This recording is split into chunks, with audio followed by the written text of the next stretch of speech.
Hello students, எல்லாம் எப்படி இருக்கீங்க? யூபிஎஸ்சியில் ஹிஸ்ட்ரி உங்களுக்கு இப்போ ஓரளவுக்கு நல்லா ஃபெமிலியராக இருக்கும்னு நினைக்கிறேன். ஏன்னா ரெகுலராக இந்த வீடியோஸ் பார்த்துக்கிட்டு இருந்தீங்கன்னா மாடர்ன் ஹிஸ்ட்ரி கஷ்டம் இல்லை, ஈஸியான ஒரு சப்ஜெக்ட் தான். புரிஞ்சு படித்தா ரொம்ப ஈஸியான சப்ஜெக்ட் தான்றது இப்போ உங்களுக்கு புரிஞ்சிருக்கும்னு நாங்கள் ஸ்ட்ராங்காக நினைக்கிறோம். ஸோ லாஸ்ட் வீடியோஸில் வந்து பார்த்தீங்கன்னா நீங்கள் ஆங்கிலோ சீக் வார்ஸ் பற்றி பார்த்துருப்பீங்க. எப்படி வந்து பஞ்சாப் ரீஜனை பிரிட்டிஷ் அனெக்ஸ் பண்ணாங்க அப்படின்றத பார்த்துருப்பீங்க. அதுக்கு முன்னாடி பார்த்தீங்கன்னா சிந்த் ரீஜன் பார்த்துருப்போம், மைசூர் ரீஜன், ஹைதராபாத் ரீஜன், இந்த மாதிரி நிறைய ரீஜன்ஸ் வந்து பார்த்துருப்போம். ஸோ இது வரைக்கும் நம்ம பார்த்த எல்லா அனெக்சேஷன் பாலிசியும் பார்த்தீங்கன்னா பிரிட்டிஷ் வந்து வார் மூலமாக கேப்சர் பண்ணது தான். ஸோ ஆஃப்டர் சம் டைம் என்ன அண்டர்ஸ்டாண்ட் பண்ணிக்கிறாங்கன்னா, வார் மூலமாக கேப்சர் பண்ணுறதுனால அவங்களுக்கு அதிகமான எக்கனாமிக்கல் அண்ட் ஃபினான்ஷியல் ஸ்ட்ரெயின் தான் ஈஸ்ட் இந்தியா கம்பெனிக்கும் பிரிட்டிஷ்க்கும் விழுது அப்படின்றது தெளிவாக தெரிஞ்சிருச்சு. ஸோ இந்த வார் ஸ்ட்ராட்டஜிலேருந்து மாறி பிரிட்டிஷ் என்ன பண்றாங்க அப்படின்னு பார்த்தீங்கன்னா வேற ஒரு ஸ்ட்ராட்டஜிக்கு போறாங்க. அதே அனெக்சேஷன் பாலிசி தான். ஆனால் இப்போ என்ன பண்றாங்க அப்படின்னு பார்த்தீங்கன்னா அட்மினிஸ்ட்ரேட்டிவ் ரீசன் வச்சு அனெக்சேஷன் பாலிசியை ஸ்டார்ட் பண்றாங்க. ஸோ இந்த பர்டிகுலர் வீடியோவில் நம்ம policy of ring fence, policy of subsidiary alliance and most famous policy, okay, policy of doctrine of lapse, எது 1857 ரிவால்ட்டுக்கு பிரைமரி ரீசனாக இருந்த ஒரு பாலிசி. இந்த பர்டிகுலர் பாலிசிஸ் எல்லாம் பார்த்தீங்கன்னா இந்த பர்டிகுலர் வீடியோவில் பார்க்க போகிறோம். வாங்க வீடியோக்கு போகலாம். ஓகே, ஸோ இந்த பர்டிகுலர் வீடியோவில் நம்ம பிரிட்டிஷோட ஸ்ட்ராட்டஜியில் ஒரு பிரைமரி ஷிஃப்டை பார்க்க போகிறோம். என்ன, இதுக்கு முன்னாடி பார்த்தீங்கன்னா மைசூரா இருக்கட்டும், மராத்தாஸா இருக்கட்டும், இதுக்கு முன்னாடி கம்பெனி, ஈஸ்ட் இந்தியா கம்பெனி அவங்களோட மிலிட்ரி மைட்டை காட்டினாங்க. வேறஸ் இதுக்கு அப்புறமேட்டு பார்த்தீங்கன்னா பாலிசி ஆஃப் வாரன் ஹாஸ்டிங்ஸோ இல்லை வெல்லஸ்லியோ அவங்களோட என்ன பண்ணாங்கன்னா இன்டெலெக்சுவல் கன்னிங்னஸை பார்த்தீங்கன்னா காட்ட ஆரம்பிக்கிறாங்க. ஓகே, ஸோ அவங்க என்ன ரியலைஸ் பண்ணிட்டாங்கன்னு பார்த்தீங்கன்னா it is far cheaper to defend India to using the money. Okay, இந்தியாவை டிஃபெண்ட் பண்றது, அதாவது பிரிட்டிஷ் இந்தியாவை டிஃபெண்ட் பண்றதுக்கு பிரிட்டிஷ் செலவு பண்ண தேவையில்லை, using the money and the territory of Indian rulers than to pay it for themselves. அதாவது British செலவு பண்றதுக்கு பதிலாக இந்தியன் ரூலர்ஸோட காசை வச்சு பிரிட்டிஷ் இந்தியாவை டிஃபெண்ட் பண்ணிக்கலாம் அப்படின்ற ஒரு ஸ்ட்ராட்டஜியை டிவைஸ் பண்றாங்க. இதன் மூலமா வார் மூலமா கேப்சர் பண்ணதை விட இன்னும் நிறைய ஏரியாவை வந்து கேப்சர் பண்றாங்க. பட் இதுதான் பார்த்தீங்கன்னா ஒரு இம்பார்ட்டன்ட் சேஞ்சுக்கு வந்து இந்தியாவில் வந்து வழிவகுக்குது. ஓகே, ஸோ நம்ம ஒவ்வொரு பாலிசியா பார்க்கலாம். என்ன ரீசன் அப்படின்னு பார்த்தீங்கன்னா இதுக்கு முன்னாடி கம்பெனி 1757 1857 வரைக்கும் பார்த்தீங்கன்னா ஒரு டூ ஃபோல்டு மெத்தடாலஜியில் இருந்தாங்க. First policy of annexation by conquest of war, இதுதான் நம்ம ரெகுலரா பார்த்துக்கிட்டு இருந்தோம். ஓகே, ஸோ அந்த பாலிசியில இருந்து சேஞ்ச் ஆனாங்க. என்னது,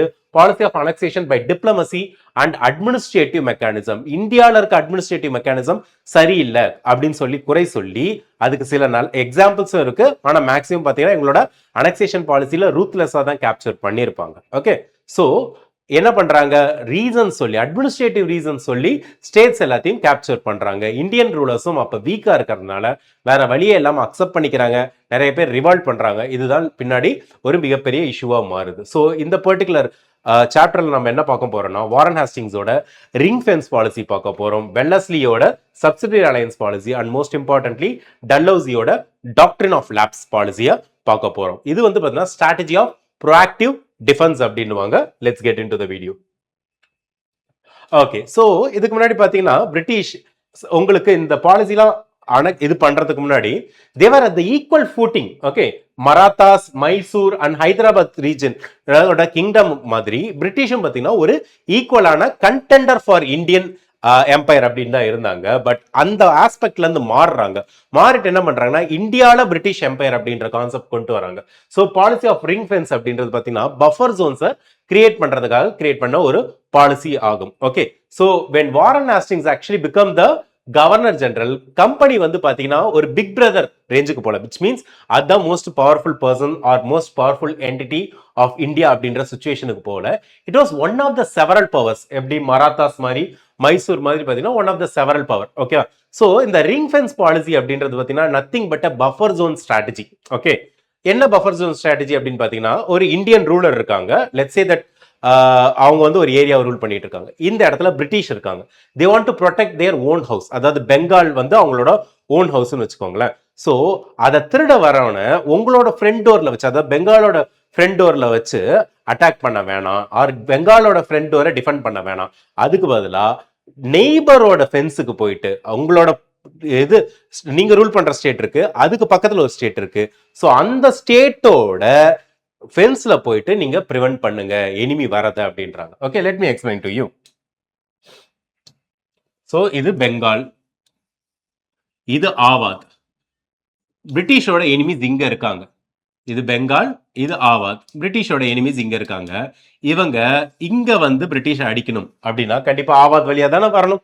ஸோ இந்த இடத்துல எனிமீஸை வந்து ப்ரிவென்ட் பண்றதுக்கு பதிலா இந்த இடத்துல எனிமீஸை ப்ரிவென்ட் பண்ணா என்ன அப்படின்ற ஒரு ஆஸ்பெக்டுக்கு வராங்க.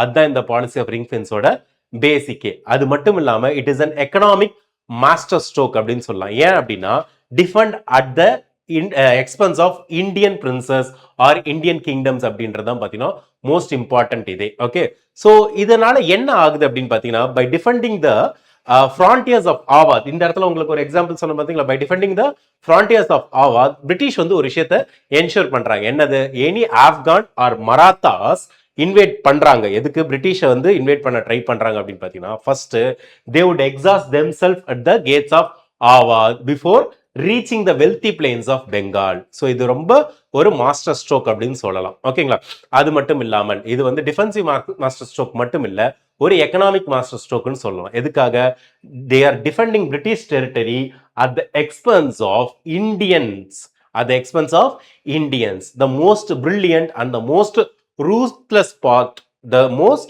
ruthless part of the ring fence policy was its financing. எதனால்னா இங்க பிரிட்டிஷ் ஸ்டேட்டை ப்ரொடெக்ட் பண்றதுக்கான ஃபினான்ஸை யார் செலவு பண்ண போறா, இந்தியன் கிங்ஸ் வந்து செலவு பண்ண போறாங்க. ஸோ ஒரு டீல் கிரியேட் பண்றாங்க. The British told the nawab of Awadh என்ன சொல்றாங்க, we will protect you from the Marathas but you must pay for our army. அதாவது பிரிட்டிஷ் ஆர்மிக்கு யூ மஸ்ட் பே அப்படின்னு சொல்லிட்டு யார்கிட்ட சொல்றாங்கன்னு பார்த்தீங்கன்னா உங்களுக்கு ஆவாதோட நவாப் கிட்ட சொல்றாங்க. So what is the result of this அப்படின்னு பார்த்தீங்கன்னா first the British army gained field experience. The British Army gained field experience at no cost of the company. ஏன்னா இந்த இடத்துல பிரிட்டிஷ் ஆர்மியை மெயின்டைன் பண்றதுக்கான அமௌண்ட்டை யார் தராங்க அப்படின்னு பார்த்தீங்கன்னா இந்தியன் கிங் தராரு. இந்த பர்டிகுலர் இன்ஸ்டன்ஸ்ல ஆவாதோட நவாப் தராரு. This is the first thing. Second, company's frontiers, அதாவது கம்பெனியோட இன்ஃப்ளூயன்ஸ்ன்றது பெங்கால்ல இருந்து ஆவாத் வரைக்கும் எக்ஸ்டெண்ட் ஆகுது. So several hundred kilometres, several hundreds of miles of kilometres வந்து கம்பெனியோட இன்ஃப்ளூயன்ஸ் வந்து ஸ்ப்ரெட் ஆகுது. And then the treasury of the Indian rulers was effectively drained.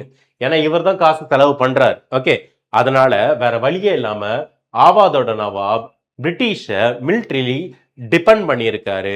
Okay, so இதனால என்ன ஆகுதுன்னு பார்த்தீங்கன்னா இவரால இவங்களை டைரக்டா எப்பயுமே அப்போஸ் பண்ண முடியாத ஒரு சுச்சுவேஷனுக்கு போறாங்க.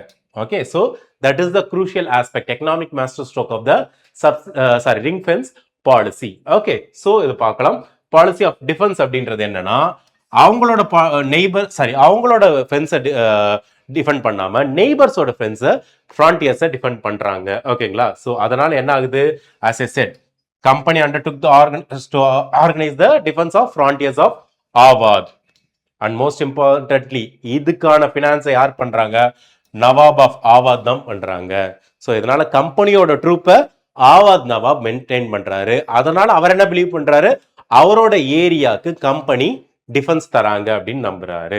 ஓகே, ஸோ இதுதான் உங்களுக்கு ரிங் ஃபென்ஸ் பாலிசியோட பேசிக் ஐடியா. பட் இது என்ன ஆகுதுன்னா இந்த ரிங் ஃபென்ஸ் பாலிசின்றது லேட்டரா சப்சிடரி அலையன்ஸ் சிஸ்டமா சேஞ்ச் ஆகுது. யாரோட பீரியட்லன்னு பார்த்தீங்கன்னா வெல்லஸ்லியோட பீரியட்ல. வெல்லஸ்லி பாலிசி அப்படின்றது என்ன அப்படின்னு பார்த்தீங்கன்னா இந்த ரிங் ஃபென்ஸ் பாலிசியோட ஒரு எக்ஸ்டென்ஷன் தான். ஓகே, ஸோ அது என்னன்றத பார்க்கலாம். Okay, so ring fence policy, as I said, what are the primary objectives அப்படின்னு பார்த்தீங்கன்னா first defending the frontiers of the allies. Okay, defending the frontiers of the allies, இதுதான் அவங்க சொன்ன பிரைமரி எய்ம் அப்படின்றது. But ஆக்சுவலா பார்த்தீங்கன்னா இந்த இடத்துல பிரிட்டிஷோட ஃபோர்ஸஸை யார் மெயின்டைன் பண்றா அப்படின்னு பார்த்தீங்கன்னா allied Indian states. Allied Indian states இந்த பர்டிகுலர் சினாரியோல நான் சொன்ன மாதிரி Awad. Example, Awadh is maintaining the British soldiers. Next, avoiding annexation of the territories. இதனால டைரக்டா போயிட்டு ஒரு டெரிட்டரி அட்டாக் பண்ணி அனெக்ஸ் பண்ணல. ஏன்னா அப்படி பண்ணாதான் அவங்களுக்கு அதிகமான காசு செலவாகுது, அது தேவையில்லை அப்படின்னு சொல்லிட்டு அவாய்ட் பண்ணிக்கிறாங்க. ரெண்டாவது, ஆவாதோட ஃப்ரான்டியர் தாண்டி தான் பிரிட்டிஷை வந்து ஆப்கான்ல இருந்து வந்து அட்டாக் பண்ணலாம். அதனால sorry, third is this and fourth is Afghan இன்வேஷனை ஒரு செக் வச்சிடுறாங்க. Okay, that is one thing. And then seeking protection against external threats. So 5 pillars of the ring fence policy. இது அல்டிமேட்டா பாத்தீங்கன்னா உங்களுக்கு இதுதான் அப்ஜெக்டிவ்ஸ். ஸோ இதனால பிரிட்டிஷ் வந்து அவங்களோட ஆர்மியை இந்தியன் கிங்ஸோட செலவுல மெயின்டைன் பண்ணிக்கிறாங்க. அது இல்லாம எனிமின்னு ஒருத்தவங்க வந்தாங்கன்னா பிரிட்டிஷ் அட்டாக் பண்றதுக்கு முன்னாடி அந்த இன்னொரு இந்தியன் பர்சன் அட்டாக் பண்ணிட்டு தான் வர மாதிரியான சுச்சுவேஷன்ல இருக்கும். ஸோ அந்த இந்தியன் பர்சனோட கேட்ஸ்லயே பார்த்தீங்கன்னா எனிமிஸை டிஃபீட் பண்றது தான் இந்த ரிங் ஃபென்ஸ் பாலிசியோட பேசிக் ஐடியாலஜியே. ஓகே, ஸோ இதுல இருந்து சேஞ்ச் ஆனது தான் பார்த்தீங்கன்னா subsidiary alliance concept. Okay, so இப்போ இந்த எவால்யூஷனை பார்க்கலாம். லார்ட் வெல்லஸ்லி என்ன பண்றாருன்னு பார்த்தீங்கன்னா 1798 இருந்து 1805 வரைக்கும் பார்த்தீங்கன்னா இந்தியாவில் இருக்காரு. அவர் வரப்பே தெளிவாக சொல்லிடுறாரு, British empire in India to British empire of India அப்படின்ற ஆஸ்பெக்ட்ல மாற்றணும் அப்படின்றாங்க. ஓகேங்களா, இது பின்னாடி தான் சக்சஸ்ஃபுல்லாக ஆனிச்சு ஹாஸ்டிங்ஸோட பீரியட்ல. பட் இவரோட பீரியட்லேயே அதுக்கான வேலைகள்லாம் ஸ்டார்ட் ஆயிடுச்சு. அதாவது இந்தியாவுக்குள்ளார இருக்க பிரிட்டிஷ் எம்பையர்ன்றது சுச்சுவேஷன் மாதிரி இந்தியாவே பிரிட்டிஷ் எம்பையர் தான் அப்படின்ற ஆஸ்பெக்டுக்கு போகணும் அப்படின்றது ரொம்ப தெளிவா இருந்தாரு. ஓகே, ஸோ இவர் என்ன பண்றாருன்னா ஒரு சிஸ்டம் கிரியேட் பண்றாரு.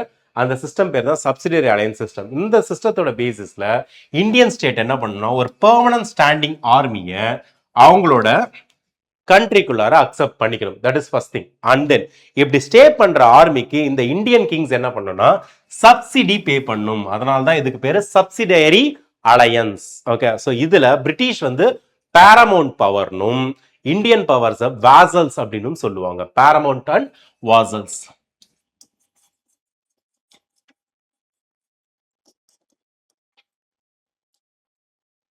பாரமவுண்ட் அண்ட் வாசல்ஸ்னுவாங்க. பிரிட்டிஷ பாரமவுண்ட்ன்றாங்க, இந்தியன் கிங்ஸை வந்து வாசல்ஸ் அப்படின்றாங்க. அது மட்டும் இல்லாமல் மோஸ்ட் இம்பார்ட்டன்ட் திங் என்னன்னா இதன் மூலமா அவங்கள டைரக்டா கண்ட்ரோலுக்கு கொண்டு வரதுக்கான இன்னொரு ஆஸ்பெக்டும் கொண்டு வராங்க. சப்சிடரி அலையன்ஸ் அக்செப்ட் பண்ண எல்லா ஸ்டேட்டும் என்ன பண்ணணும்னா ஒரு பிரிட்டிஷ் ரெசிடென்ட்டை அவங்களோட கோர்ட்ல ஸ்டேஷன் பண்ணிக்கணும். ஸோ சொல்றப்ப என்ன சொன்னாங்கன்னா இவங்க உங்களோட இன்டர்னல் அஃபேர்ல தலையிட மாட்டாங்க அப்படின்னு சொன்னாங்க. But they have actually done it. இவி நோ அபவுட் பிரிட்டிஷ். ரெண்டாவது பார்த்தீங்கன்னா they should not employ any other European in service.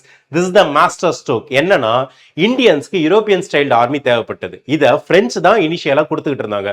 Hyder அலியா இருக்கட்டும், ராஜா ரஞ்சித் சிங்கா இருக்கட்டும், அவங்களோட ஆர்மி எல்லாத்தையும் பார்த்தீங்கன்னா பிரெஞ்சு தான் பார்த்தீங்கன்னா உங்களுக்கு டெவலப் பண்ணி தந்தாங்க. இதை அண்டர்ஸ்டாண்ட் பண்ணிட்ட பிரிட்டிஷ் என்ன பண்ணாங்கன்னா உங்களுக்கு யூரோப்பியன் ஸ்டைல்டு ஆர்மி தானே வேணும், நான் அதை தரேன். ஆனா அதுக்கு பதிலாக நீ என்ன பண்ணணும்னா வேற எந்த யூரோப்பியன்ஸையும் உங்களோட ஆர்மியில எம்ப்ளாய் பண்ணக்கூடாதுன்னாங்க. This is a master stroke to keep French out of Indian business by the British. Okay, next எந்த ஒரு ஸ்டேட் கூடயும் நீங்க வாரா இருந்தாலும் பீஸா இருந்தாலும் you should not engage. That has to be decided by the British அப்படின்றாங்க. இந்த இடத்துல தான் ரொம்ப இம்பார்ட்டன்டான இன்னொரு விஷயத்தை நம்ம அண்டர்ஸ்டாண்ட் பண்ணிக்கணும். என்ன அப்படின்னு பாத்தீங்கன்னா உங்களுக்கு ஒரு கண்ட்ரி இருக்கு ஏ, ஒரு கண்ட்ரி பி. பி தான் சப்சிடரி பவர், சப்சிடரியில இருக்கிறது வாசல் ஸ்டேட்டா இருக்காங்க. ஏன்றது ஒரு இண்டிபெண்டன்ட் கிங்கா இருக்காங்க. பி வந்து பிரிட்டிஷ் கூட ஜாயின் பண்ணிட்டாங்க. ஃபார் எக்ஸாம்பிள் இந்த இடத்துல ஏ வந்து பிக்கு எனிமியா இருக்காங்க. ஆனால் ஏவும் சப்சிடரி ஃபோர்ஸா மாறிட்டாங்க. யார் கீழே?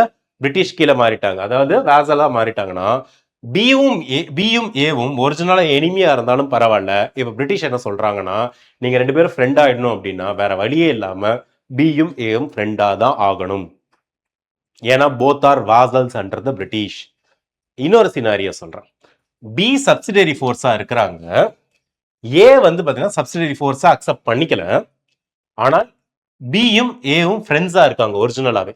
இப்ப என்ன ஆகுது, பிரிட்டிஷ் கீழ பி சப்சிடரியா மாறிடுறாங்க. இப்ப பிரிட்டிஷ் என்ன சொல்றாங்கன்னா ஏ கூட ஃபைட் பண்ணு, அதாவது உன்னோட லேண்ட்ல இருக்க ட்ரூப்ஸ் வச்சு நான் ஏ கூட ஃபைட் பண்ணணும்னு சொன்னா பிக்கு வேற வழியே இல்லை, ஏ கூட சண்டை போட்டுதான் ஆகணும். ஸோ எக்ஸ்டர்னல் அஃபேர்ஸ் எல்லாத்தையும் பிரிட்டிஷ் தான் இப்போ கண்ட்ரோல் பண்ணுறாங்க. இது உங்களுக்கு தெளிவாக புரிஞ்சிருக்கும்னு நினைக்கிறேன். Okay, and then most importantly எந்த ஒரு ஸ்டேட்டு கூடயும் எந்த ஒரு நெகோசியேஷனும் ஓகே இருக்கக்கூடாது. வார்க்கு போகிறதா இருந்தாலும் நெகோசியேட் பண்ணுறதா இருந்தாலும் பிரிட்டிஷோட அத்தாரிட்டியோட பிரிட்டிஷோட கண்டிஷனோட தான் போகணும் பண்ணணும். அண்ட் தென் மோஸ்ட் இம்பார்ட்டன்ட்லி இதுக்கெல்லாம் ரிசல்ட்டா பிரிட்டிஷ் வந்து அந்த பர்டிகுலர் ரூலரோட அட்மினிஸ்ட்ரேஷனை கண்ட்ரியை எக்ஸ்டர்னல் த்ரெட்ல இருந்து ப்ரொடெக்ட் பண்ணுவாங்க. அண்ட் அவங்களோட இன்டர்னல் மேட்டர்ல இன்டர்ஃபியர் பண்ண மாட்டேன் அப்படின்னு சொல்லி ஒரு ப்ராமிஸ் தந்தாங்க. பட் இன் ரியாலிட்டி அந்த ப்ராமிஸை பிரிட்டிஷ் நிறைய இடத்துல மெயின்டைன் பண்ணல. We know about the British. எனக்கு I believe subsidiary alliance concept உங்களுக்கு புரிஞ்சிருக்கும் அப்படின்னு சொல்லிட்டு. Okay, so Lord Wellesley 1798 1805 introduce பண்ணதான் இந்த subsidiary alliance concept. Okay, so என்ன பண்றாங்க, கிங்ஸ் சைன் பண்ணது அப்புறமேட்டு பிரிட்டிஷோட ட்ரூப்ஸை ஸ்டேஷன் பண்றாங்க. ஓகே, அதனால தான் இவரை எம்பையர் மேக்கர் ஆஃப் இந்தியான்றாங்க. சாவர்ஜினிட்டி போயிடுது and then no independence on the foreign policy. இந்த இடத்துல ஒரு முக்கியமான கன்ஃபியூஷன் நிறைய பேருக்கு வந்திருக்கும். ரிங் ஃபென்ஸ் பாலிசிக்கும் சப்சிடரி அலையன்ஸுக்கும் அப்புறம் என்ன வித்தியாசம் அப்படின்றது. Okay, let's see about that also. Okay, so அல்டிமேட்டா நான் சொன்ன மாதிரி பிரெஞ்சை அவங்களோட கண்ட்ரோல்ல இருந்து, அவங்களோட டாமினன்ஸ்ல இருந்து வெளியில தள்ளுறதா இதோட மோஸ்ட் இம்பார்ட்டன்ட். ஏன்னா அந்த டைம்ல இந்தியால நெப்போலியனிக் டேஞ்சர் இருக்கு அப்படின்னு சொல்லிட்டு கெஸ் பண்ணியிருப்பாங்க. நம்ம இதை ஏற்கனவே ஆங்கிலோ மைசூர் வார்ல பார்த்திருப்போம், ஆங்கிலோ சீக் வார்லையும் பார்த்திருப்போம். ஓகேங்களா, அண்ட் மோஸ்ட் இம்பார்ட்டன்ட்லி எல்லா யூரோப்பியன்ஸையும் டிஸ்மிஸ் பண்ணிடணும். பிரிட்டிஷ் ஃபோர்ஸஸ் தவிர மற்ற எல்லா யூரோப்பியன்ஸையும் பார்த்தீங்கன்னா உங்களுக்கு அவங்க டிஸ்மிஸ் பண்ணிடணும் அப்படின்றது. Okay, and then most important aspect என்ன அப்படின்னு பார்த்தீங்கன்னா, இந்த சப்சிடரி அலையன்ஸ்னால கம்பெனியோட ஹோல்டு இந்தியன் ஸ்டேட்ஸ் மேலே ரொம்ப ஸ்ட்ராங்காக மாறுனுச்சு. இந்தியன் ஸ்டேட்ஸ் இண்டிபெண்டாகவே இல்லை, பிரிட்டிஷோட டைரக்ட் கண்ட்ரோலுக்கு கிங்கா இவர் தான், ஆனால் அட்மினிஸ்ட்ரேஷன் இவரோட கண்ட்ரோலில் இல்லைன்ற லெவலுக்கு பார்த்தீங்கன்னா இந்த சப்சிடரி அலையன்ஸ் வந்து இந்தியன் ஸ்டேட்டை மாற்றுனுச்சு. ஓகே, அண்ட் மோஸ்ட் இம்பார்ட்டன்ட்லி என்ன ஆகுது அப்படின்னு பார்த்தீங்கன்னா, they were not also free from the interference of the British agent. Already சொன்ன மாதிரி தான், இன்டர்ஃபியர் உங்களோட இன்டர்னல் அஃபேர்ல இன்டர்ஃபியர் பண்ண மாட்டேன்னு சொல்லி தான் இந்த பிரிட்டிஷ் ஏஜென்ட்டை தராங்க. பட் ஆனால் அது நடக்காது. And most important thing, they lost much of their revenue for maintaining this army as well as paying the British. And then most importantly என்ன ஆகுதுன்னு பார்த்தீங்கன்னா, இந்த இந்தியன் ரூலர்ஸ் அந்த டைம்ல நாம நினைக்கிற அளவுக்குலாம் பார்த்தீங்கன்னா இந்தியன் பீப்புளோட வெல்ஃபேர்ல அந்த அளவுக்கு இன்ட்ரெஸ்டடாலாம் இல்லை. They most of the people worried about their expenses, okay, and their happiness. So இது வந்து பிரிட்டிஷ்க்கு தெளிவாக தெரிஞ்சது. This has become one of the reason for British to capture India easily. இந்தியாவை ஈஸியாக கேப்சர் பண்ணுறதுக்கான ரீசன் என்னன்னா, நிறைய இடத்துல பீப்புளுக்கு அவங்க ரூல் பண்ணிட்டு இருந்த கிங்ஸே பிடிக்காம இருந்தது. ஓகே, ஸோ இந்த மாதிரி நிறைய ரீசன்ஸ் இருக்கு சப்சிடரி அலையன்ஸ் பாலிசி எந்த அளவுக்கு வின் பண்ணுச்சு அப்படின்றதுக்கு. Okay, so first no independent foreign policy இருக்கக்கூடாது. லாஸ் ஆஃப் சாவர்ஜினிட்டி என்னென்ன ஸ்டேட்ஸ்லாம் போகுது பாருங்க, ஆவாத், கெய்க்வாட், சிந்தியாஸ், பேஷ்வா, ஹைதராபாத், தாஞ்சூர், மைசூர், இது எல்லாம் பார்த்தீங்கன்னா உங்களுக்கு சப்சிடரி அலையன்ஸ்குள்ளார என்டர் ஆயிடுது. ஓகே, ஸோ இப்போ what we will do, we'll understand the concept of evolution of ring fence to subsidiary alliance. Okay, so first ring fence oda primary goal enna appdi pathina, safeguarding the company's border. Okay va, safeguard the company's border, whereas subsidiary alliance endradhu or imperialistic goal oda irundhathu, Indian states British power kila subjugate பண்ணனும் அப்படின்றது அதோட primary எய்மாவே இருந்தது. Okay, ரெண்டாவது உங்களுக்கு ring fence பாலிசியில அலைஸோட status எப்படி இருந்ததுன்னா ஈக்குவலா treat பண்ணாங்க. பேப்பர்ல தான் இருந்தாலும் ஈக்குவலா தான் ட்ரீட் பண்ணாங்க. வேறஸ் உங்களுக்கு சப்சிடரி அலையன்ஸ் பாலிசியில அலைஸை வந்து சபார்டினேட்ஸாகவும் டிபெண்டன்ஸாகவும் தான் ட்ரீட் பண்ணாங்க. நெக்ஸ்ட் ரிங் ஃபென்ஸ் பாலிசியில இன்டர்ஃபியரன்ஸ் அப்படின்றது மினிமலா தான் இருந்தது இந்த இன்டர்னல் அஃபேர்ஸ். வேறஸ் உங்களுக்கு சப்சிடரி அலையன்ஸ்ல பாத்தீங்கன்னா ஹை லெவல் ஆஃப் இன்டர்ஃபியரன்ஸ் இது. ஏன்னா பிரிட்டிஷ் ரெசிடென்ட் ஒருத்தங்களை உங்களுக்கு கோர்ட்ல அப்பாயிண்ட் பண்ணிடுறாங்க. They acted as spy. அது மட்டும் இல்லாமல் they have often intervened in the business of the Indian kings. Okay, அவங்க என்ன பண்ணுன்றத டிக்டேட் பண்ற அளவுக்கு இந்த பிரிட்டிஷ் ரெசிடென்ட்ஸ்க்கு தைரியம் இருந்தது. நிறைய இடத்துல அதை தான் பண்ணிட்டு இருந்தாங்க. ஓகே, நெக்ஸ்ட் எண்ட் ரிசல்ட் என்ன அப்படின்னு பாத்தீங்கன்னா, ரிங் ஃபென்ஸ் பாலிசினால நிறைய பஃபர் ஸ்டேட்ஸ் கிரியேட் ஆனுச்சு. இது பிரிட்டிஷ்க்கு எந்த ஒரு எக்ஸ்டர்னல் த்ரெட்டையும் சமாளிக்கிறதுக்கான டைம் கேப்பை கொடுத்தது. வேற சப்சிடரி அலையன்ஸ்ல இந்தியன் ஸ்டேட்ஸ் கம்ப்ளீட்டா அவங்களோட சாவர்ஜினிட்டியே லூஸ் பண்ணிட்டாங்க. எதனால இந்த பர்டிகுலர் கான்செப்ட்ஸ் எல்லாம் ஒர்க் ஆனுச்சு அப்படின்னு பாத்தீங்கன்னா, இதை வந்து ஒரு மெர்சினரி ட்ராப் அப்படின்னுவாங்க. என்ன அப்படின்னு பாத்தீங்கன்னா, இந்தியன் ரூலர்ஸ் மெஜாரிட்டி டைம்ல என்ன பண்ணாங்கன்னா இந்த ரிங் ஃபென்ஸ் பாலிசியை வந்து அக்செப்ட் பண்ணாங்க, வெல்கமும் பண்ணாங்க. ஏன்னா அவங்க கான்ஸ்டன்டா அந்த பீரியட்ல பாத்தீங்கன்னா நார்த் வெஸ்டர்ன் இந்தியாவா இருக்கட்டும், நார்த் இந்தியாவா இருக்கட்டும், சென்ட்ரல் இந்தியாவா இருக்கட்டும், மராத்தாஸ் ஆஃப் அண்ட் ரைட் பண்ணிட்டே இருந்தாங்க. இது உங்களுக்கு தேர்ட் வீடியோல சொல்லியிருப்பேன், சவுத் அண்ட் சர்தேஷ்முகி கான்செப்ட் அப்படின்ட்டு. ஓகே, ஸோ அதனால என்ன ஆகுதுன்னு பாத்தீங்கன்னா, பிரிட்டிஷை இந்த இடத்துல இந்தியன் ரூலர்ஸ் என்ன பண்றாங்கன்னா மராத்தாஸ் கூட கம்பேர் பண்றாங்க. அதனால பிரிட்டிஷ் இந்த இடத்துல என்ன நினைக்கிறாங்கன்னா பெய்டு மெர்சினரிஸ், அதாவது கிட்டத்தட்ட அடியாட்கள் மாதிரி நினைக்கிறாங்க. ஓகேங்களா, ஸோ அதனால அவங்கள ஹையர் பண்றாங்க. பட் ரியாலிட்டி என்னன்றது என்னன்னா, பிரிட்டிஷ் வந்து சப்சிடரி ஃபோர்ஸ் என்டர் ஆன உடனே அவங்க வெளியிலே போக மாட்டாங்க. பிரிட்டிஷ் வந்து once they have entered they would never leave அப்படின்றத அண்டர்ஸ்டாண்ட் பண்ணிட்டாங்க. அது மட்டும் இல்லாமல் ப்ரொடெக்டரா வந்த பிரிட்டிஷ் வந்து கொஞ்சம் கொஞ்சமா போக போக பிரிசன் கார்டா மாறுறதையும் பார்த்தீங்கன்னா இந்தியன் ஸ்டேட்ஸ் அண்டர்ஸ்டாண்ட் பண்ணிட்டாங்க. ஆவாத் தான் இதுக்கு ஒரு நல்ல புரோட்டோடைப். என்ன அப்படின்னு பார்த்தீங்கன்னா பிரைமரி லெபார்டரியா பிரிட்டிஷ்க்கு ஆவாத் இருந்தது. என்ன கிட்டத்தட்ட 80 இயர்ஸ் பார்த்தீங்கன்னா ஆவாத் வந்து பார்த்தீங்கன்னா ஒரு ப்ரொடெக்டரேட் ஸ்டேட்டாக தான் இருந்தது. 1856 கம்ப்ளீட் அனெக்சேஷன் நடந்திருக்கும். அது வரைக்கும் ஆவாதில் இந்த எல்லா பாலிசியும் பார்த்தீங்கன்னா அவங்க எங்கேஜ் பண்ணியிருப்பாங்க.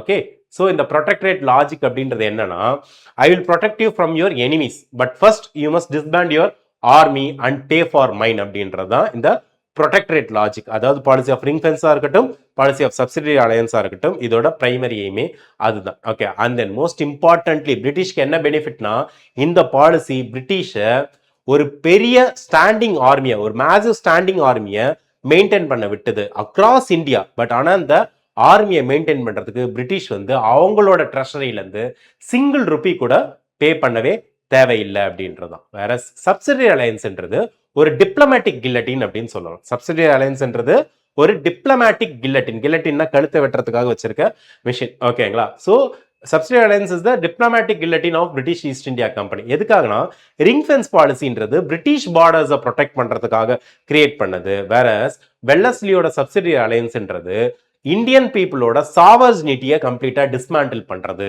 இன்சைட் அவுட் டிஸ்மேண்டில் பண்றது தான் பாத்தீங்கன்னா இந்த சப்சிடரி அலையன்ஸோட பேசிக்கே. என்ன இந்த ட்ராப் எப்படி செட் பண்றாங்க அப்படின்னு பார்த்தீங்கன்னா, ஃபர்ஸ்ட் இதை ப்ரெசென்ட் பண்றப்ப இது வந்து ஒரு செக்யூரிட்டி பேக்கேஜ் மாதிரி இருக்கும். பட் இன் ரியாலிட்டி இது வந்து ஒரு சாவர்ஜினிட்டியை சரண்டர் பண்ற பேக்கேஜ். ஓகே, என்ன ஃபர்ஸ்ட் வந்து ஒரு பர்மனன்ட் கேரிசன், அதாவது பர்மனண்டா ஒரு படைய பிரிட்டிஷ் வந்து என்ன பண்ணுவாங்கன்னா இந்தியன்ஸோட சிட்டியில வந்து அப்பாயிண்ட் பண்ணிடுவாங்க. British army permanently lived in the Indian state. But அவங்க யார் பே பண்ணா? பிரிட்டிஷ் பே பண்ணல. எந்த இடத்துல இருந்தாங்களோ அந்த இந்தியன் ரூலர்ஸ் பே பண்ணாங்க. இது ரொம்ப பெரிய ஃபினான்ஷியல் லாஸா அவங்களுக்கு இருந்தது. ரெண்டாவது, the resident person who was appointed by the British. நான் ஏற்கனவே சொன்ன மாதிரி ரெசிடென்ட் வந்து எப்பயுமே இருப்பாங்க. ஓகே, ஸோ இந்த ரெசிடென்ட் பர்சன்றவங்க ஒரு ட்ராஜன் ஹார்ஸ் மாதிரி செயல்பட்டாங்க. ஓகே, அஃபிஷியலி இவங்க வந்து ஒரு அட்வைசரா இருக்கலாம். ஆனால் போக போக இந்த ரெசிடென்ஸே தான் டிஃபேக்டோ ரூலரா மாறினாங்க. அது மட்டும் இல்லாமல் கிங்கோட எல்லா டிசிஷன்லையும் போக போக இன்டர்ஃபியர் பண்ண ஆரம்பிச்சாங்க. நெக்ஸ்ட், ரூலர்ஸ் வந்து ஒரு நெய்பரிங் ஸ்டேட்ஸோட பேச முடியாது.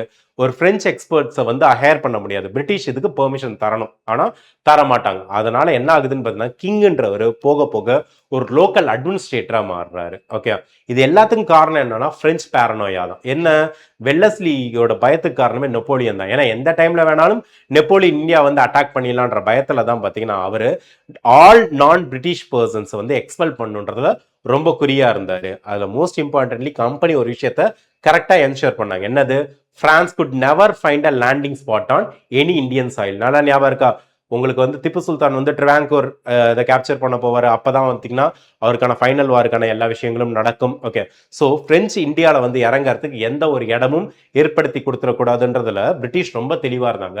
அவங்களுக்கு இந்த சப்சிடரி அலையன்ஸ் பாலிசி ரொம்ப ஹெல்ப்ஃபுல்லாக இருந்தது. ஸோ இந்த சப்சிடரி அலையன்ஸ் பாலிசியில் வந்து 4 ஸ்டேஜஸ் இருக்கு. ஓகே,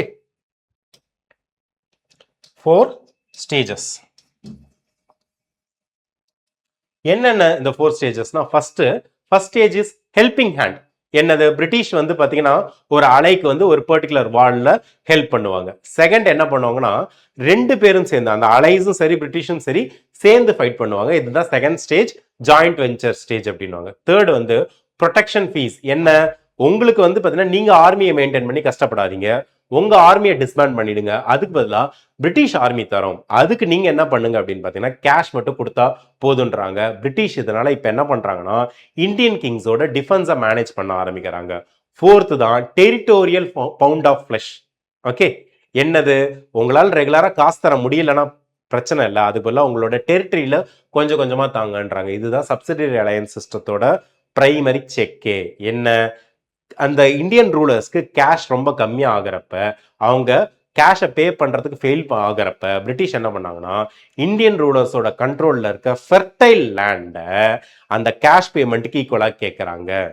ஓகே, ஆவாதுல இதுதான் 1801ல நடந்தது. பிரிட்டிஷோட அல்டிமேட் எய்ம் இந்தியாவில் என்ன, economic exploitation. So subsidiary alliance மூலமா இந்தியாவில் அக்ரிகல்ச்சரல் லேண்ட்ஸை பிரிட்டிஷ் கேப்சர் பண்ணாங்க. இதோட இம்பாக்ட் என்ன அப்படின்னு பார்த்தீங்கன்னா, வீக் அண்ட் இர்ரெஸ்பான்சிபிள் ரூலர்ஸ் தான். நான் ஏற்கனவே சொன்ன மாதிரி they were not actually focused on the benefit of the Indian people at that time. So இந்த சப்சிடரி அலையன்ஸ் சிஸ்டம் என்ன பண்ணுதுன்னா ஒரு மாரல் அண்ட் அட்மினிஸ்ட்ரேட்டிவ் வேக்கம் வந்து இந்தியாவில் கிரியேட் பண்ணுது. எதுக்காக? பிரிட்டிஷ் வந்து பார்த்தீங்கன்னா இந்தியன் ரூலர்ஸ்க்கு ஒரு கேரண்டிட் ப்ரொடெக்ஷன் தந்துட்டாங்க. எதுக்காக? இன்டர்னல் ரிபல்லியன்ல இருந்தும் எக்ஸ்டர்னல் த்ரெட்ல இருந்தும் ப்ரிவென்ட் பண்றேன் அப்படின்னு சொல்லிட்டு. ஸோ அதனால இந்தியன் ரூலர்ஸ் தன்னோட சொந்த நாட்டில் நடக்கிற பிரச்சனையை பத்தியே இதுக்கு மேல அதிகமா கவலைப்படுறதில்ல. ஆனால் எக்கனாமிக் ரூனுக்கு இதுதான் பேஸா இருந்தது. என்னன்னா சப்சிடரின்றது 1/3 ஆர் சம்டைம் 1/2 ஆஃப் த ஸ்டேட்டோட டோட்டல் ரெவன்யூல ஃபிக்ஸ் பண்ணாங்க. இதை பத்தி அந்த டைம்ல இந்தியன் ரூலர்ஸும் கவலைப்படல. ஏன்னா ஸ்டேட்டோட ரெவன்யூ தானே போகுது, நான் என்னோட ராஜ வாழ்க்கை அப்படியே தானே வாழ போறேன்னு நினைச்சுக்கிட்டு இருந்தாங்க. ஓகேவா? ஆனா என்ன ஆகுதுன்னு பாத்தீங்கன்னா, இதனாலே பிரிட்டிஷ்க்கு பே பண்றதுக்காக இந்தியன் ரூலர்ஸ் வந்து அவங்களோட ஓன் பீப்புள், அவங்களோட ஓன் பெசன்ஸ்க்கு வந்து பாத்தீங்கன்னா ஓவர்லோட் பண்ணாங்க, டாக்ஸை வந்து ஓவர்லோட் பண்ணாங்க. இதனாலே நிறைய ஃபெமைன்ஸும் அக்ரேரியன் டிஸ்ட்ரெஸும் பாத்தீங்கன்னா இந்தியாவில் நடக்குது. ஓகே, ஸோ இது வந்து ஒரு பெரிய பாரடாக்ஸ். என்ன அப்படின்னு பாத்தீங்கன்னா, ரூலர் வந்து பாத்தீங்கன்னா எக்ஸ்டர்னல் எனிமீஸ் கிட்ட இருந்து உங்களுக்கு ப்ரொடெக்ஷன் வாங்கிட்டாங்க. பட் ஆனால் he has become, the Indian ruler has become the prisoner of his own protector. அதாவது பிரிட்டிஷோட பிரிசனரா மாறிடுறாங்க அப்படின்ற. ஓகே, ஸோ எப்படி இந்த ஒவ்வொரு ஸ்டேட்டும் பார்த்தீங்கன்னா சப்சிடரி அலையன்ஸ்குள்ளார போனுச்சு அப்படின்றத பார்க்கலாம். ஸோ ஹைதராபாத் 1798 and 1800ல ஓகே சப்சிடரி அலையன்ஸ்குள்ளார போயிருப்பாங்க. ஃபர்ஸ்ட் டு என்டர், இதை யூபிஎஸ்சியும் அடிக்கடி கொஸ்டின் கேட்டிருப்பாங்க. First to enter seeking protection from Marathas. ஏன்னா மராத்தாஸ் வந்து ரிப்பீட்டடா ஹைதராபாத் அட்டாக் பண்ணிட்டு இருக்காங்கன்றதுனால கேட்டு வாங்குவாங்க. செகண்ட் 1799ல உங்களுக்கு திப்பு சுல்தானோட கண்ட்ரோல்ல இருந்து உங்களுக்கு உடையார் டைனாஸ்டியோட கண்ட்ரோலுக்கு போகும். அப்ப என்ன பண்ணுவாங்கன்னா உடையார்ஸ் மேல பர்பஸ்ஃபுல்லாவே இதை ஃபோர்ஸ் பண்ணுவாங்க. 1799ல Mysore has become the subsidiary state of British. Mysore has become the subsidiary state of the British. Okay, it was forced upon the Udayars. Next பார்த்தீங்கன்னா 1801ல Awadh. Okay, forced to cede half of its territory. Rohilkhand Doab. Okay, இது எல்லாம் பார்த்தீங்கன்னா அவங்களால டைரக்டா payment பே பண்ண முடியாதுன்றதுனால பாதி இடத்தையே கொடுத்துருவாங்க. Okay, which is huge loss. Next வந்து பார்த்தீங்கன்னா பேஷ்வாஸ். ஏன்னா இவங்களுக்குள்ளார இன்டர்னல் ரைவல்ரி அதிகமா இருக்கும். ட்ரீட்டி ஆஃப் பெசைன்னால 1802 ட்ரீட்டி ஆஃப் பெசைன்ல மராத்தா இண்டிபெண்டன்ட் டிப்ளமசி போயிடும். So Peshwa will come under the subsidiary alliance system. Next Scindias and Bhonsles. Okay, 1803 and 1804ல செகண்ட் ஆங்கிலோ மராத்தா வார்ல டிஃபீட் ஆன மேட்டு Scindias and Bhonsles will also enter. Okay, அதுக்கு அடுத்து ஃபாலோ அப்பா கைக்வாட்ஸ் ஆயிடுவாங்க. ராஜ்புத் ஸ்டேட்ஸும் 1818ல this is the last phase of the Maratha influence. Okay, எதுக்காகனா ராஜ்புத்ஸ் அவங்க அட்டாக் பண்ணிட்டு இருப்பாங்க. அதனால ராஜ்புத் ஸ்டேட்ஸும் பார்த்தீங்கன்னா பிரிட்டிஷ் கிட்ட சப்சிடரி ஃபோர்ஸா மாறிடுவாங்க. Okay, so most important thing என்ன அப்படின்னு பார்த்தீங்கன்னா இந்த சப்சிடரி அலையன்ஸ் கான்செப்ட் அப்படின்றத ஒரிஜினலா கிரியேட் பண்ணது, அதாவது இந்தியன் அஃபேர்ஸ்ல இன்டர்ஃபியர் பண்ணணும், அவங்களுக்கு ப்ரொடெக்ஷன் கொடுக்கணுன்ற கான்செப்டை கிரியேட் பண்ணது யாருன்னு பார்த்தீங்கன்னா பிரிட்டிஷோட ஆர்ச் எனிமியான பிரெஞ்சோட மோஸ்ட் இம்பார்ட்டன்ட் கவர்னர் டியூப்ளெக்ஸ் தான், ஜோசப் பிராங்காய்ஸ் டியூப்ளெக்ஸ் தான். அவர் தான் ஒரிஜினலா இந்த பாலிசியா ஆர்காட்ல இன்ட்ரடியூஸ் பண்ணியிருப்பாரு. ஆனால் இதுக்கு சப்சிடரி அலையன்ஸ்ன்ற பேர் வச்சிருக்க மாட்டாரு. அந்த பேர் வச்சு இந்த பாலிசியை டெவலப் பண்ணது பிரிட்டிஷ் தான், வெல்லஸ்லி தான். Okay, and then most importantly before Wellesley இந்தியாவில் வந்து British was one of the power. But after Wellesley British were the power அப்படின்ற லெவலுக்கு பிரிட்டிஷ் எம்பையர் ஆஃப் இந்தியாவை கிரியேட் பண்ணது இந்த சப்சிடரி அலையன்ஸ் சிஸ்டம் தான். ஈஸ்ட் இந்தியா கம்பெனில இருந்து பேரமவுண்ட் பவர், பேரமவுண்ட் ஸ்டேட் அப்படின்னு மாறினதுக்கு காரணமே இந்த சப்சிடரி அலையன்ஸ் சிஸ்டம் தான். ரெண்டாவது third most important thing, no war concept. என்னது? கிட்டத்தட்ட 200,000 சோல்ஜர்ஸை பிரிட்டிஷ் வந்து இந்த பாலிசி மூலமா மெயின்டைன் பண்ணாங்க. ஆனால் இந்த 200,000 சோல்ஜர்ஸ்க்கும் பிரிட்டிஷ் ஈவன் சிங்கிள் ரூபி கூட பே பண்ணல. இதை யார் பே பண்ணா?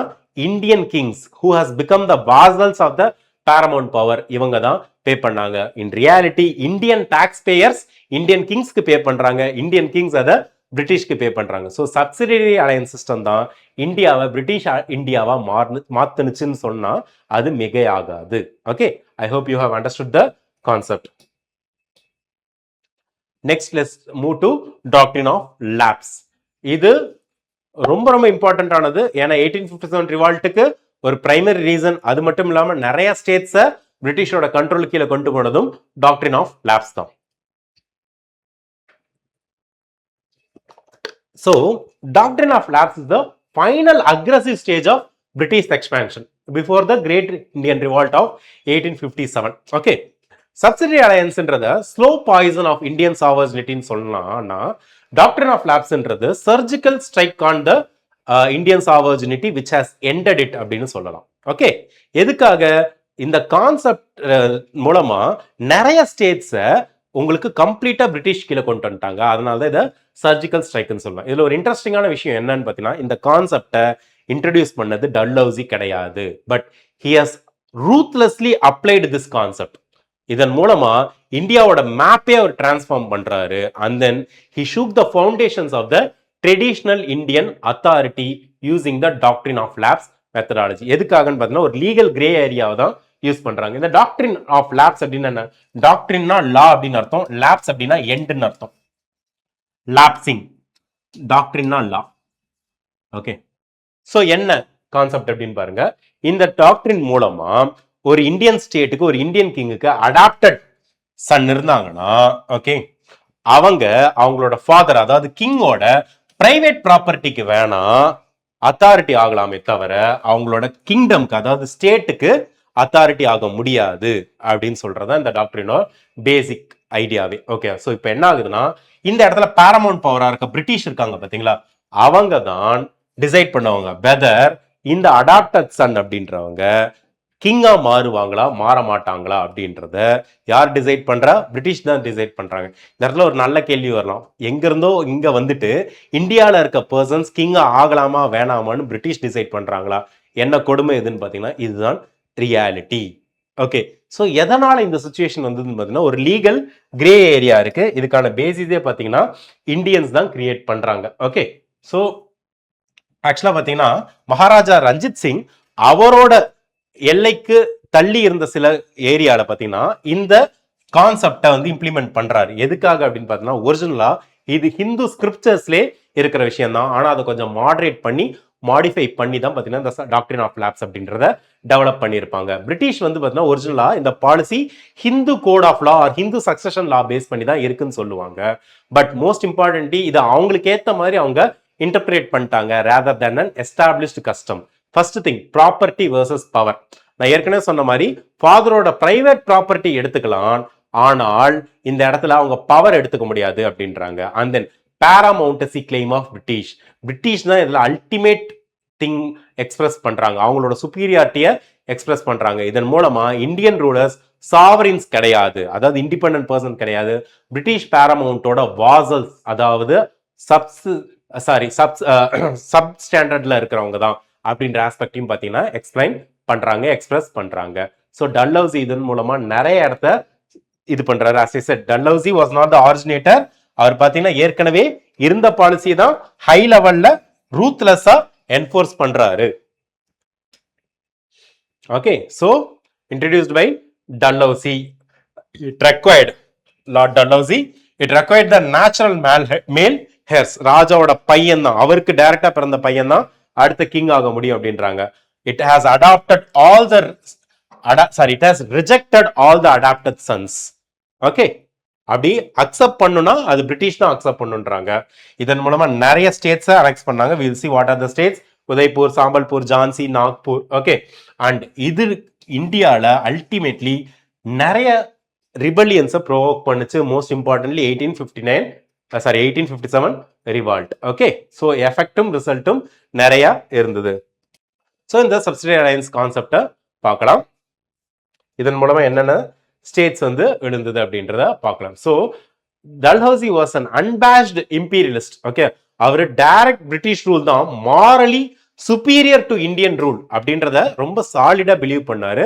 அவர் கிட்டத்தட்ட 8 மேஜர் ஸ்டேட்ஸை வித்தின் 8 இயர் அனெக்ஸ் பண்ணாரு. ஓகே, சத்தாரா 1848ல the first state to fall. It was significant because இது டைரக்டா சிவாஜி, கிங் சிவாஜியோட டைரக்ட் டிசெண்டன்ஸ் கீழே இருந்த கண்ட்ரி. இதுதான் உங்களுக்கு டாக்ட்ரின் ஆஃப் லேப்ஸ்ல டைரக்டா ஃபால் ஆனது. ஓகே, நெக்ஸ்ட் 1849ல சாம்பல்பூர் அண்ட் ஜெய்ப்பூர். ஓகே, இது வந்து பார்த்தீங்கன்னா இன்டீரியர் ஆஃப் ஒடிஷால இருக்கிற. ஓகே, இது வந்து பார்த்தீங்கன்னா டைரக்டா பிரிட்டிஷ் வந்து கேப்சர் பண்ணிட்டாங்க. And then 1854ல, okay, coming before that Sambalpur and Jaipur, 1850 Bahat. Okay, and then 1852 Udaipur, 1853 to 54 period Jhansi. Okay, என்ன ஆகுதுன்னு பார்த்தீங்கன்னா கங்காதர் ராவோட அடாப்டட் சன். ஓகே, அவங்கள வந்து பார்த்தீங்கன்னா அக்செப்ட் பண்ணிக்கல பிரிட்டிஷ். அதனால ராணி லட்சுமி பாய் என்ன பண்றாங்கன்னா ஒரு லெஜெண்டரி ரிபலா மாறுறாங்க. அண்ட் தென் பார்த்தீங்கன்னா ஃபைனலா நாக்பூர் 1854ல மேசிவ் அனெக்சேஷன். அது என்ன பண்ணுதுன்னு பார்த்தீங்கன்னா மோஸ்ட் இம்பார்ட்டன்ட்லி சென்ட்ரல் இந்தியாவோட காட்டன் க்ரோயிங் ஏரியாஸ் மேல பிரிட்டிஷ்க்கு கண்ட்ரோல் கொடுக்குது. ஓகே, ஸோ இந்த பாலிசி ஆஃப் அனெக்சேஷன் அதனால தான் என்ன பண்ணுறதுன்னு பார்த்தீங்கன்னா டல்ஹௌசி கிரியேட் பண்ண அளவுக்கு இந்தியாவில் பிரிட்டிஷ் எம்பையரை வேற யாராலையும் கிரியேட் பண்ண முடியலன்ற லெவலுக்கு அவர் கிரியேட் பண்ணியிருப்பாரு. ஓகே, ஸோ இதுக்கு அப்புறமேட்டு ஒரு முக்கியமான விஷயத்தை பார்க்கலாம். Comparison of subsidiary alliance with doctrine of lapse. Primary goal of subsidiary அலையன்ஸ்ன்றது பார்த்தீங்கன்னா ஒரு military and foreign policy control of the Indian ஸ்டேட்ஸா இருக்கும். ஓகே, ஏன்னா அவங்களோட ஓன் ஆர்மி டிஸ்பேண்ட் பண்ணிடணும், பிரிட்டிஷ் ஆர்மியை அக்செப்ட் பண்ணிக்கணும். வேற டாக்ட்ரின் ஆஃப் லாப்ஸ்ல டைரக்ட் டெரிட்டோரியல் அனெக்சேஷன் இருக்கும். உங்களுக்கு டைரக்ட் மேல் ஹேர் இல்லையா, உங்களோட கண்ட்ரி பிரிட்டிஷ்க்கு தான் அப்படின்றாங்க. அந்த கீ மெக்கானிசம் பார்த்தீங்கன்னா பிரிட்டிஷ் ட்ரூப்ஸை சப்சிடரி ஸ்டேட் அதாவது வாசல் ஸ்டேட்ல அப்பாயிண்ட் பண்றது தான் உங்களுக்கு சப்சிடரி அலையன்ஸ் சிஸ்டத்தோட பேசிஸா இருந்தது. வேற டாக்ட்ரின் ஆஃப் லாப்ஸ்ல நேச்சுரல் மேல் ஹேர் இல்லைனாலே போதும் டைரக்ட் அனெக்சேஷன் நடந்தது. Okay, next sovereignty. Subsidiary alliance சிஸ்டம்ல பாத்தீங்கன்னா ஸ்டேட் வந்து ஓரளவுக்கு சவர்னா இருந்தது, பட் அல்டிமேட்லி அதோட இண்டிபெண்டன்ஸை லூஸ் பண்ணாங்க. வேற பாத்தீங்கன்னா உங்களுக்கு இந்த டாக்ட்ரின் ஆஃப் லாப்ஸ்ல ஸ்டேட்டோட சாவர்ஜினிட்டிலாம் கிடையாது. ஸ்டேட்டே it has stopped to exist, it has ceased to exist, and it was observed in the British Kingdom or the British Empire at that time. And then first victim of subsidiary alliance Hyderabad 1798 la. And then for doctrine of lapse the first state which was observed into it was Satara in 1848. Okay, I hope you have understood subsidiary alliance system also. Okay, next annexation of Awadh 1856ல the final blunder அப்படின்னு சொல்லுவாங்க. Okay, ஏன்னா ஆவாத்ன்றது doctrine of லாப்ஸ்னால annex பண்ணது கிடையாது. Okay, ஏன்னா Wajid Ali Shah at the time Nawab of ஆவாதா இறந்தவருக்கு நிறைய மேல் ஹேர்ஸ் இருந்தாங்க, டைரக்ட் சன்ஸ் இருந்தாங்க. ஆனால் இதுக்கு டல்ஹௌசி யூஸ் பண்ண கான்செப்ட் என்னன்னா the concept of misgovernance.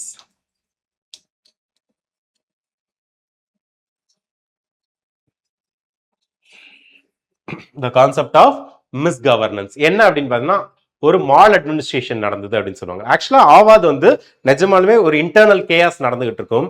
But இந்த இன்டர்னல் கேயாஸ்க்கு பிரைமரி ரீசனே யாருன்னா பிரிட்டிஷ் தான். ஏன்னா உள்ளார நடந்துகிட்டு இருந்த எக்கனாமிக் பேர்டனா இருக்கட்டும், பீப்புளோட வெல்ஃபேர் கண்டுக்காம இருக்கிறதுக்கான ரீசனா இருக்கட்டும், என்னன்னு பார்த்தீங்கன்னா பிரிட்டிஷ் இம்ப்ளிமெண்ட் பண்ண சப்சிடரி அலையன்ஸ் சிஸ்டம்னால தான் அங்க கிங்கால அவரோட சப்ஜெக்ட்ஸை ப்ராப்பரா ஃபோக்கஸ் பண்ண முடியாம இருக்கும்.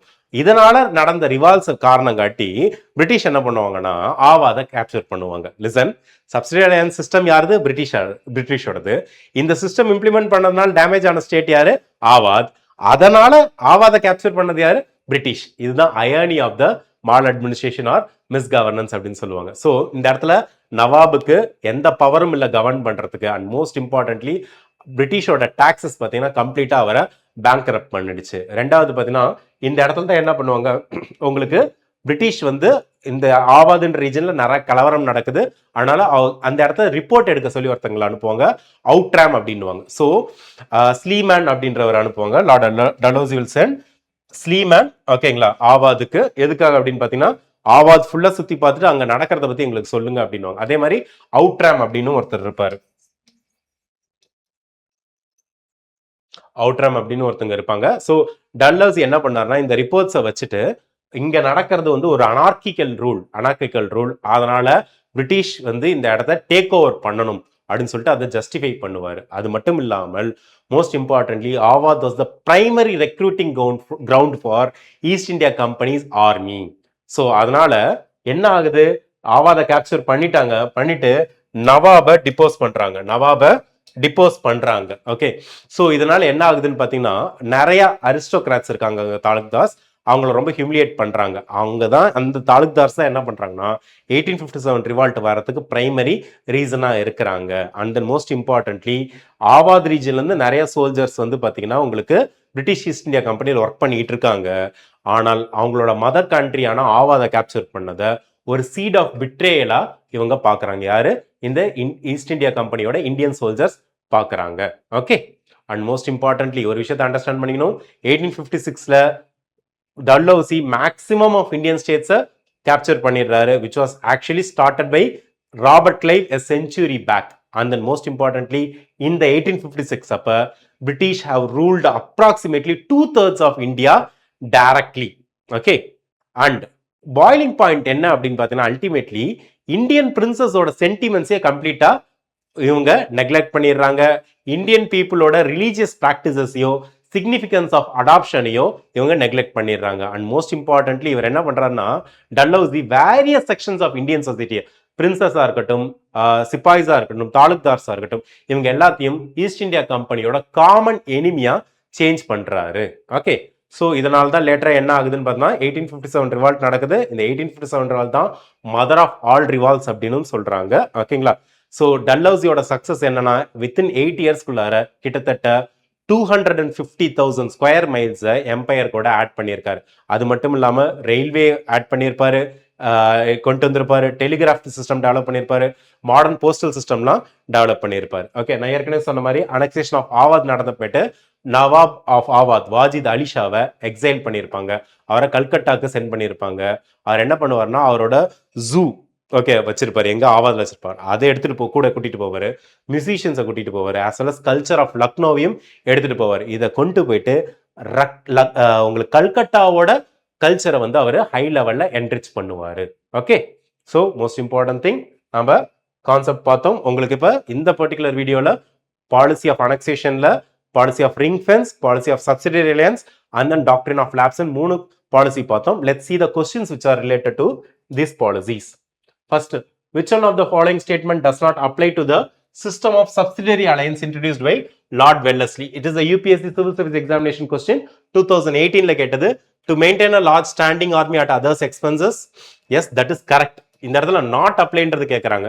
To keep India safe from Napoleonic danger. Yes, that is also correct. To secure a fixed income for the company. No. இதன் மூலமா கம்பெனிக்கு இன்கம் வர்றது கிடையாது, கம்பெனியான செலவு பண்றதுக்கான அவசியம் இல்லாம தான் போகுது. To establish British paramountcy over Indian states. Correct, British எங்க பேரமௌண்ட் ஸ்டேட்னும் இந்தியன் ஸ்டேட்ஸை வாசல் ஸ்டேட்ஸ்னும் சொல்றாங்க. So these statements are correct and option C is wrong. Let's see. Yes, option C is the correct answer because it did not, subsidiary alliance concept did not guarantee a fixed income to the company. Okay, next CAPF 2010 ல கேட்ட question ஒன்னு பார்க்கலாம். Which one among the following is not correct about subsidiary alliance? It was formulated about Wellesley.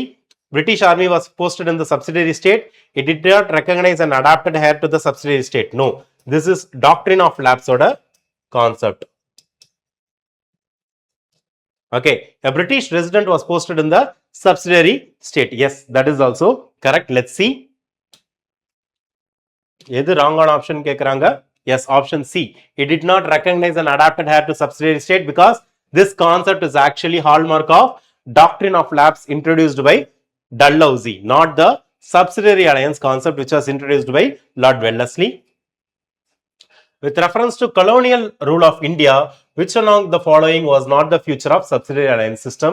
UPSC CDS exam 2002 la கேட்டது. Subsidiary British army was to be maintained in the Indian state. Yes. Determination of expenses incurred on the subsidiary British army was the duty of Indian state என்றாங்க. அதாவது எவ்வளவு பே பண்ணுன்றது Indian state தான் determine பண்ணணும்னு சொல்றாங்க. I don't think so. The Indian state had to keep a British resident in her capital. Yes, இன்டர்னலா இருந்து ஸ்பையாவும் இருந்து internal அஃபேர்ஸ்ல interfere பண்ற பர்சனாவும் இருப்பாங்க. Indian soldiers could be used by the British commanders.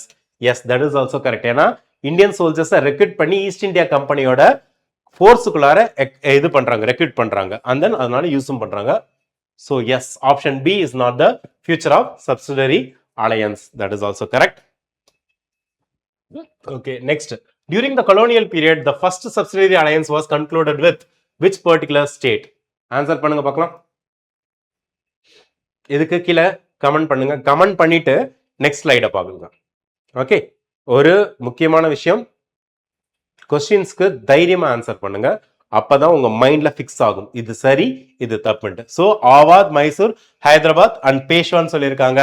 In reality C Hyderabad. Okay, 1798ல கொஞ்ச நேரத்துக்கு முன்னாடி தான் map காட்டியிருந்தேன். Nizam of Hyderabad was the first Indian ruler to formally sign subsidiary alliance with Lord Wellesley. எதுக்காக? மராத்தாஸ் ரிப்பீட்டடா அட்டாக் பண்ணிட்டு இருப்பாங்க, அதுக்காக தான் இதை சைன் பண்ணாருன்னு கொஞ்ச நேரத்துக்கு முன்னாடி சொன்னேன். ஓகே, ஹைதராபாத் 1798, மைசூர் 1799 உடையார் டைனாஸ்டி மேல இம்போஸ் பண்ணிருப்பாங்கன்னு சொன்னேன். ஆவாத், பேஷ்வாஸ், போன்ஸ்லேஸ் அண்ட் ஷிந்தியாஸ். இது மட்டும் இல்லாம இண்டிபெண்டன்ட் ஸ்டேட் ஆஃப் தாஞ்சூரும் இதை சைன் பண்ணிருப்பாங்க. Okay, which one of the following statements about subsidiary alliance devised by Lord Wellesley in the year 1798 is not correct? NDA 2015 question. Territories entering into subsidiary alliance with the British was responsible for their own internal and external protection. In the territory of the ally, a British armed contingent would be stationed. Yes. The ally would have provided the resources for maintaining the British contingent in the territory. Yes. The permission of British was needed for the ally to enter into agreement with other rulers. Okay, which one of the statement about the subsidiary alliance is not correct ன்னு கேக்குறாங்க. உங்களுக்கு தெளிவா தெரிஞ்சிருக்கும். எங்க option A is incorrect. எதனால அப்படின்னு பாத்தீங்கன்னா உங்களுக்கு entering into subsidiary alliance with British responsible for the own internal and external protection. No, external protection கொடுக்கிறது தான் பாத்தீங்கன்னா பிரிட்டிஷோட subsidiary alliance சிஸ்டத்தோட பேசிக் கான்செப்டே. Okay, so yes, they were forced to disband their own standing army. இதனால தான் பின்னாடி நிறைய சிப்பாய் revolt இன்டர்னலா நிறைய நடக்கும். எப்படி டிஸ்பேண்ட் பண்ண ஆர்மி தான் பாத்தீங்கன்னா லேட்டரா ஹைவே ராபரியிலாம் டக்காய்டிலாம் என்டர் ஆவாங்க. லேட்டரா நம்ம அதையும் பார்ப்போம். Okay, next doctrine of lapse பத்தி UPSC NDA 2015ல ஒரு क्वेश्चन கேட்டிருக்காங்க. Control the rebellions in the rebellions in the princely state. இது வந்து எய்ம்டு டு அப்படின்றாங்க. No. Extend the military strength of British? No. Regulate the landlords? No. Extend the territorial boundaries of English East India Company? Yes, that is the right thing. So ஏற்கனவே சொன்னேன் 2500 okay thousands kilometers of land இந்த policy மூலமா Dalhousie British எம்பையருக்குள்ள கொண்டு போனாருன்னு சொன்னேன். Yes, okay. So subsidiary alliance சிஸ்டம்ன்றது military and diplomatic control, whereas doctrine of lapse அப்படின்றதுனா கம்ப்ளீட்டா டைரக்ட் அனெக்சேஷனுக்கு கொண்டு போனுச்சு. ஓகே, அதனால சிஸ்டமேட்டிக்லி என்ன பண்றாருன்னா இண்டிபெண்டன்ட் பிரின்ஸ்லி ஸ்டேட்ஸை எரேஸ் பண்ணி பிரிட்டிஷ் இந்தியாவா டல்ஹவுசி மாத்துறாரு. Which one among the following state was the first annexed by Lord Dalhousie under doctrine of lapse? கொஞ்ச நேரத்துக்கு முன்னாடி தான் இயர் வைஸ் உங்களுக்கு சொல்லியிருந்தேன். Satara was the right answer.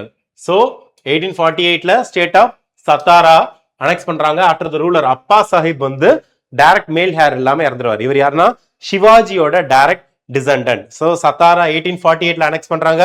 Jaipur and Sambalpur 1849, Baghat in 1850, Udaipur 1852, Jhansi most important region Rani Lakshmibai fight பண்ணது 1853 and 56, and Nagpur 1854.